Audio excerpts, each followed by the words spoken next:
आज बात करेंगे हम HFCL की। देखो, मैं हमेशा ये बोलती हूँ कि जब भी हम किसी स्टॉक में अपनी इन्वेस्टमेंट करते हैं तो हमें ये देखना बहुत ज़रूरी होता है कि जो वो कंपनी काम क्या करती है, मतलब जो वो प्रोडक्ट बनाती है, जो सर्विस कर देती है, उसकी फ्यूचर में डिमांड रहने वाली है या नहीं रहने वाली है। As a long term investor ये देखना हमारे लिए बहुत ज़रूरी होता है। तो इसके लिए सबसे पहले हम ये जान लेते हैं कंपनी काम क्या करती है। देखो, ये जो कंपनी है, ध्यान से सुनना, ये कंपनी ऑप्टिकल फाइबर केबल्स को बनाती है और साथ ही साथ अगर हम टेलीकम्युनिकेशन की बात करें तो ये वाईफाई के जो एक्सेस पॉइंट्स होते हैं, राउटर्स होते हैं, इसमें डील करती है। 5G के भी कुछ प्रोडक्ट्स हैं, उनको बनाती है। डिफेंस की बात करें तो डिफेंस में भी ये इलेक्ट्रॉनिक फजिस को बनाती है और जो इलेक्ट्रो ऑप्टिक्स होती हैं उनको भी बनाती है। इसके साथ ही जो पैसिव नेटवर्किंग कंपोनेंट्स होते हैं उसमें भी डील करती है। उसमें भी ये हाई डेंसिटी के कैबिनेट्स को बनाती है और ऑप्टिकल स्प्लिटर्स को बनाती है और साथ में जो कॉपर की केबल होती है उनको असेंबल करने का काम करती है। देखो, आज इस वीडियो में मैं सिर्फ फैक्ट्स की बात करूंगी और कंपनी में इंटरनली चल क्या रहा है ये बताऊंगी आपको। और वीडियो को पूरा देखना, तभी आप इस स्टॉक को, अगर लॉन्ग टर्म इन्वेस्टमेंट करना चाहते हो ना, तभी इस स्टॉक को आप एक सही प्राइस पे आप पकड़ पाओगे। आपको शायद याद हो, अगर आप मेरे चैनल पे नए नहीं हो तो आपको पता होगा, पिछले हफ्ते ही मैंने एक वीडियो डाली थी जिसमें मैंने बताया भी था कि HFCL जो स्टॉक है ये अब बुलिश रहने वाला है इस हफ्ते। और उसके बाद इस स्टॉक ने आज 80 रुपीज़ टच भी कर दिया है। तो यहाँ अब मैं आपको ध्यान से सुनना जो मैं बताने वाली हूँ। तो कंपनी ने एक हफ्ते पहले QIP जो फंड रेज करने की बात करी थी, तो उसमें आपको पकड़ने वाली बात यह है कि जब भी कोई कंपनी QIP के थ्रू फंड रेज करती है तो कोई भी इंस्टीट्यूशंस पागल नहीं है जो ऐसे ही अपना पैसा लगा देगा। जाहिर सी बात है कि कंपनी ने कुछ विजन दिखाया होगा, कोई प्लानिंग दिखाई होगी, तभी तो इंस्टीट्यूशंस ने वहां पर अलॉटमेंट लिया शेयर की। तो आपकी जानकारी के लिए बता दूं कि कंपनी ने 5 करोड़ 10 लाख के अप्रॉक्स, एग्जैक्ट नहीं है फिगर, 5 करोड़ 10 लाख के अप्रॉक्स जो है इक्विटी शेयर का अलॉटमेंट दिया है 5 इंस्टीट्यूशंस को, जिसमें से कि जो सबसे कम अलॉटमेंट शेयर्स की हुई है वो रिलायंस वेंचर लिमिटेड को हुई है और उसमें जो सबसे ज़्यादा अलॉटमेंट हुई है वो हुई है आयुष्मत लिमिटेड को। बाकी कुछ म्यूचुअल फंड्स की कंपनियां भी हैं इसमें। तो अब आपको यहाँ ये समझना है कि ये जो QIP के थ्रू उन्होंने फंड रेज किया है, इसके पीछे कंपनी का कुछ विजन है। देखो, मेरे साथ इस वीडियो के एंड तक बने रहना, तभी आप डिसीजन ले पाओगे कि आपको इन्वेस्टमेंट करनी चाहिए या नहीं करनी चाहिए, क्योंकि है ना, इसमें मेरा कोई कंट्रीब्यूशन नहीं है। आप खुद डिसीजन लोगे इस वीडियो को देखने के बाद कि आपको जो है इस कंपनी में इन्वेस्टमेंट करनी है या नहीं करनी है। तो अब ध्यान से सुनना जो मैं आपको बताने वाली हूँ कि जो डिलॉयट CII की एक रिपोर्ट के मुताबिक भारत की जो टेलीकॉम इंडस्ट्री है ना, वो $12.5 बिलियन से हर 3 साल में ग्रो करेंगी, जिसमें कि 5G का बहुत बड़ा रोल रहने वाला है, जिसमें कि FTTH, अदर टेक्नोलॉजीज हैं और साथ में जो भारत नेट जो इनिशिएटिव है उसका बहुत बड़ा रोल होना तय है। आपको याद हो, अगर आप मेरे चैनल पे नए नहीं हो तो पुरानी वीडियो में मैंने एक में बताया भी है कि हमारी जो इकोनॉमी है वो एग्रीकल्चर इकोनॉमी थी, लेकिन अब ये मैन्युफैक्चरिंग इकोनॉमी की तरफ तेज दौड़ लगा रही है। तो आपको यहाँ ये समझना पड़ेगा कि 5G का रोल आउट होना तय है। यहाँ पे 5G की जो स्पीड कनेक्टिविटी है उसको हमें मेंटेन करना पड़ेगा और इसके मेंटेनेंस के लिए और इसको थोड़ा और आगे बढ़ाने के लिए जाहिर सी बात है कि जो कंपनियां हैं जो इस क्षेत्र में काम करती हैं और इस क्षेत्र से जुड़ी हुई कंपनियां हैं, मतलब टेलीकॉम इंडस्ट्री से जुड़ी हुई कंपनियां हैं, उनको कुछ इनोवेटिव स्टेप्स लेने ही पड़ेंगे और कुछ इन्वेस्टमेंट भी करनी पड़ेगी। आपकी जानकारी के लिए ये भी बता दूं कि भारत बहुत ही जल्दी वर्ल्ड की 5G इकोसिस्टम में वर्ल्ड की टॉप 5 कंपनियों में आएगा। और इसमें जो भारत नेट इनिशिएटिव है ना, गवर्नमेंट का ये जो भारत नेट इनिशिएटिव है, इसका एक बहुत बड़ा कंट्रीब्यूशन रहने वाला है सभी टेलीकॉम इंडस्ट्री के लिए। मैं स्पेशली HFCL की बात नहीं कर रही हूँ, सभी टेलीकॉम इंडस्ट्री के लिए ये एक ह्यूज अपॉर्चुनिटी लेकर आएगा। ध्यान से सुनना जो मैं आपको बताने वाली हूँ, पूरे यूट्यूब पे नहीं मिलने वाला जिस तरीके से मैं आपको समझाने वाली हूँ। अब अगर हम 2024 की बात करें तो कंपनी के मुताबिक कंपनी के जो रेवेन्यू है उसमें 156% की ग्रोथ हुई है। पूरे 176.23 करोड़ का इंटरनेशनल बिजनेस का ग्रो है। ये इंटरनेशनल बिजनेस की बात करें जिसमें ग्रोथ हुई है इनकी। लास्ट ईयर से अगर ये कंपेयर करें तो इनका कहना है कि एक्सपोर्ट करने से प्रोडक्ट का जो रेवेन्यू है पिछले 3 साल का जो CAGR था वो 46.04% था और ये अब बढ़कर जस्ट डबल हो गया है, 88.02% हो गया है। और अगर कंपनी के Q1 2023 के रिजल्ट देखें तो Q1 2024 से कंपेयर करें तो इनका जो मार्जिन्स हैं वो 16.04% से इंक्रीज हुए हैं, जबकि लास्ट क्वार्टर में 12.35% थे।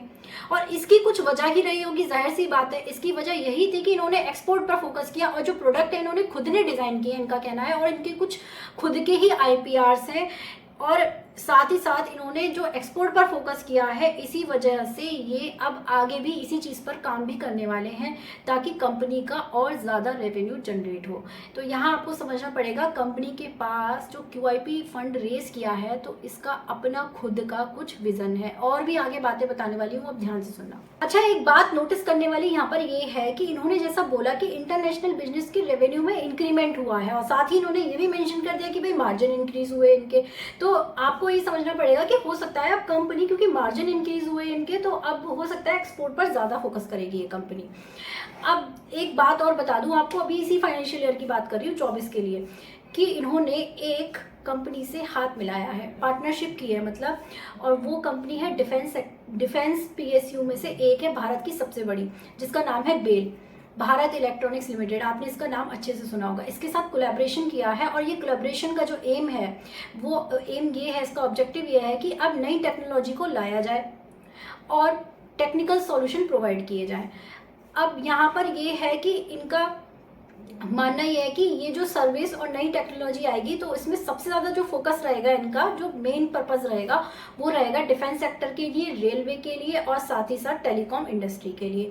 हमें ये चीज़ समझ कर चलनी पड़ेगी कि अब ये कंपनी जो है एक्सपैंड करने की कोशिश कर रही है पूरी तरीके से। हालांकि अभी काफ़ी ग्रोथ की ज़रूरत है इसको, लेकिन अब इसकी शुरुआत हो चुकी है। और यहाँ पर इन्होंने ये भी मेंशन किया है कि जो इनकी थीम चल रही है ना, आत्मनिर्भर भारत की देश में, इसका बहुत बड़ा कंट्रीब्यूशन है कंपनी की ग्रोथ में।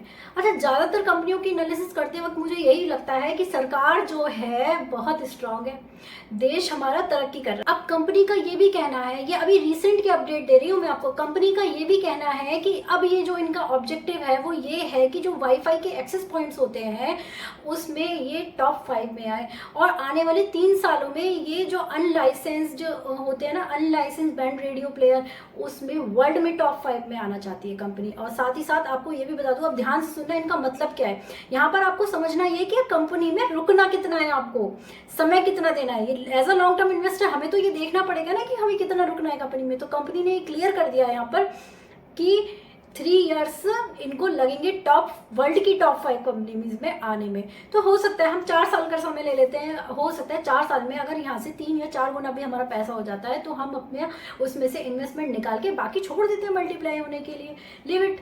तो अब आगे सुनो ध्यान से कि कंपनी का, अगर हम इसमें इंडिया के शेयर की बात करें ना, इंडिया में कितना शेयर, मार्केट शेयर कितना है इनका, तो इंडिया में अगर वाईफाई एक्सेस पॉइंट्स की बात करें तो इनका जो मार्केट शेयर है वो 20 से 25% है, जबकि अगर हम इनके अनलाइसेंस बैंड रेडियो की बात करें ना, पॉइंट टू पॉइंट, तो वो 30% है। ये बात आपको समझनी पड़ेगी कि कंपनी की जो एक्सपेंशन प्लान है वो काफ़ी अच्छी दिशा में चल रहे हैं as a long term investor हमारे लिए। देखो, मैं जो इन्फॉर्मेशन आपको दे रही हूँ ना, उसका कंक्लूजन निकालना बहुत जरूरी है कि उस इन्फॉर्मेशन से हम कंक्लूजन अपने लिए एज अ इन्वेस्टर क्या निकाल सकते हैं। तो अब उन्होंने ये बोला कि टॉप 5 में नेक्स्ट 3 इयर्स में आने वाली है, इसका मतलब हमें कंपनी में 3 से 4 साल अच्छी रिटर्न्स के लिए बने रहना पड़ेगा।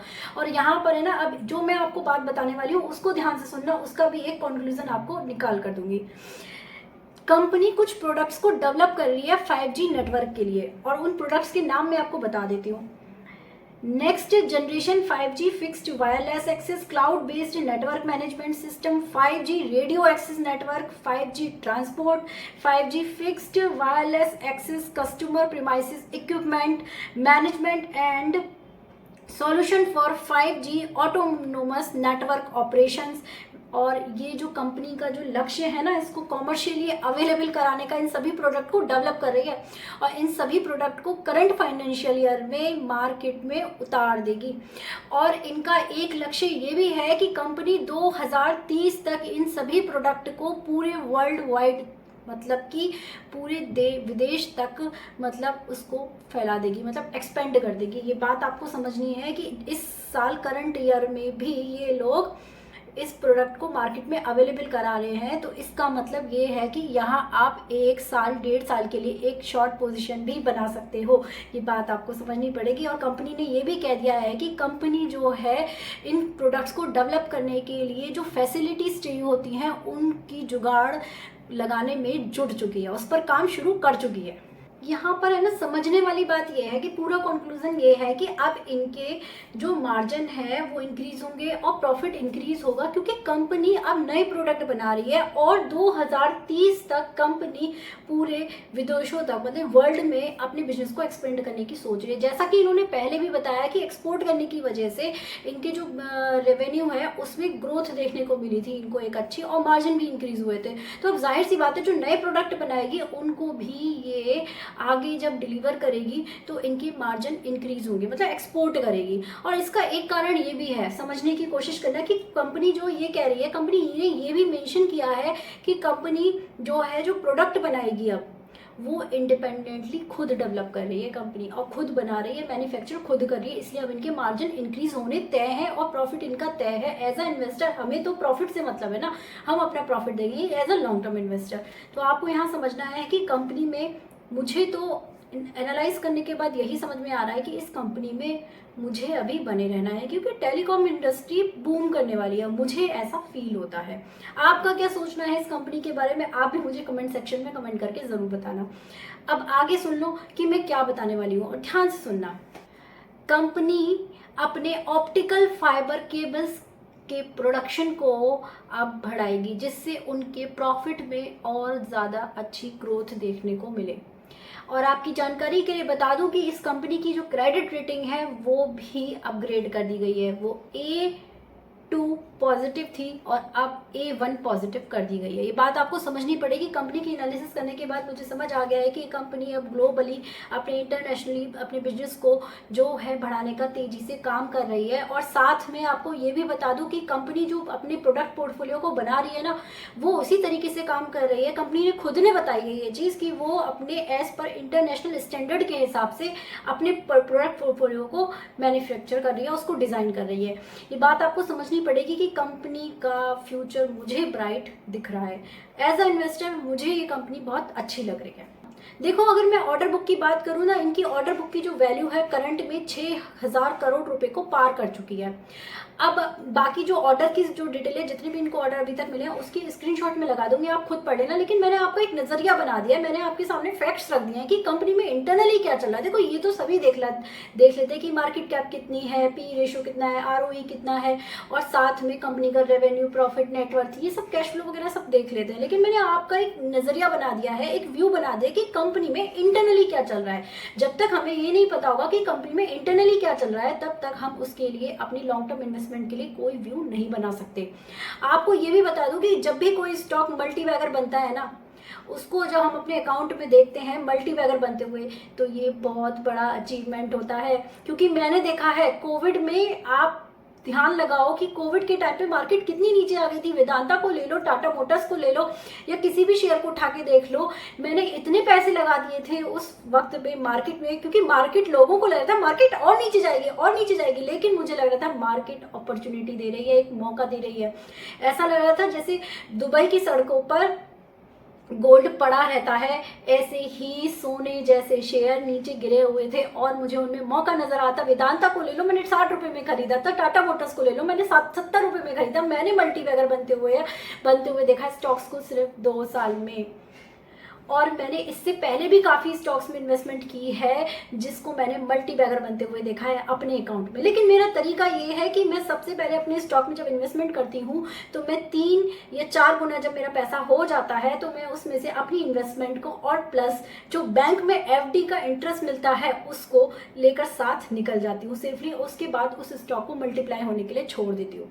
तो ये चीज़ आप भी अपना सकते हो। साथ में आपको ये भी बता दूँ कि देखो, आप अपनी एनालिसिस करो ना, तो आप खुद की बुद्धि का यूज़ जरूर करना, अपनी एनालिसिस जरूर करना अपने पैसे का इन्वेस्टमेंट करने से पहले, क्योंकि मैं एक सेबी रजिस्टर्ड एडवाइज़र नहीं हूँ। साथ ही आपको बता दूँ कि जो हमारा भारत है वो तरक्की कर रहा है, और इस भारत की तरक्की के बारे में ये भी बता दूँ कि जो भारत की जो स्कीम चल रही है ना, जितनी भी, जैसे डिजिटल इंडिया, ये थीम जो चल रही है इसमें 5G का बहुत बड़ा कंट्रीब्यूशन रहने वाला है कि बिना कनेक्टिविटी के, बिना एक अच्छी स्पीड के आप इस तक नहीं पहुंच सकते। तो आपको समझना पड़ेगा कि 5G का कितना बड़ा रोल है, और उससे रिलेटेड जो टेलीकॉम इंडस्ट्री है, उससे रिलेटेड जो प्रोडक्ट बनाती हैं वो, उनके लिए यहाँ पे एक ह्यूज अपॉर्चुनिटी है मार्केट में। ये बात आपको समझनी पड़ेगी। और ये अगर वीडियो इन्फॉर्मेटिव लगी है तो प्लीज़ लाइक कर देना, चैनल को सब्सक्राइब कर देना, क्योंकि ऐसी वैल्यू एडेड एनालिसिस आपके लिए मैं लाती रहूँगी।